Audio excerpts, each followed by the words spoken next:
It's the last week in May, and for most kids in Utah's public school system, it's the last month of the school year.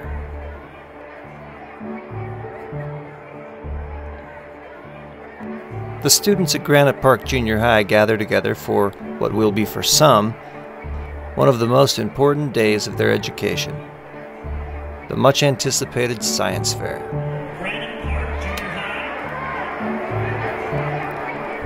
Each student or group is yoked with the same objective: design and build a functioning wind turbine.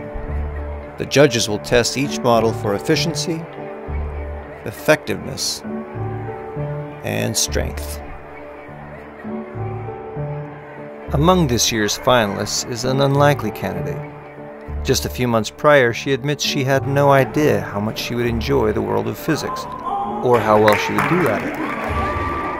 Making her scientific and engineering debut is 9th grader Elisa Moda. At the beginning, I thought all hope was lost because I have no idea how to build a windmill. And my friends didn't either, and neither did our science teacher, and we kind of were depressed for a little while because we're like, how are we going to do this? Elisa's initial lack of confidence is to be expected.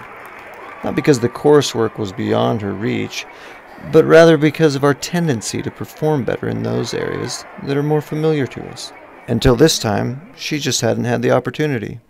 In fact, for most of the kids in Elisa's class, this is their first real hands-on experience in a lab. There are always a few who will discover their own passion for physics or engineering or the sciences in these labs, but it's very hard to know in advance who will thrive in such settings until the kids have that opportunity to experience it for themselves. 23-centimeter piece of file folder and wrap it around a pencil. And while the curriculum inside the classroom can help authorities determine a grade, it's the competition and the thrill of success at a science fair that really give these students a glimpse into what it takes to succeed in these areas in the real world. Areas we're in great need of. Because our country is behind in scientists and engineers, and we're capable, and we need to help these kids succeed.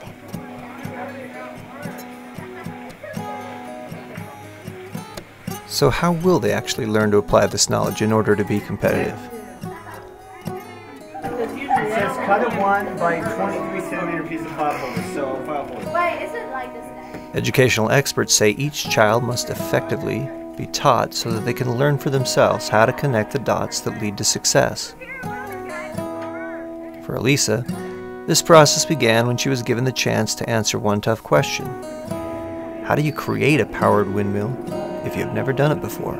Well, we experimented a lot. Like, we first bought a windmill from kidwind.com. That wasn't the first thing we did, actually, but, and then we did rapid prototyping.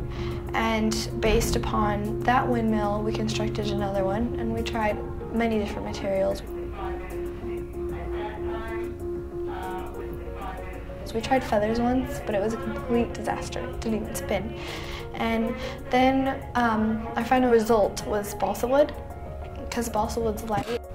We experimented with different designs for the blades and different heights and the torque and the solidity and such. Height, torque, solidity? Not too bad considering just a few months earlier, Elisa felt overwhelmed because she had no idea how to build a windmill. Going into this, I didn't think I'd learn much, but I learned more than I expected to. But this goes way beyond just learning how to build a windmill or winning a science fair.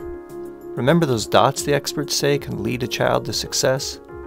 Elisa is beginning to connect them. For example, like if you wanted to make a house for your dog or something like that, you need to know what the right dimensions need to be, what do you need to construct it out of, you need to know how to make stuff properly. And it made me want to be more of a perfectionist when I do things in life. And all this from one positive experience in a field Elisa herself didn't expect she would be excited about.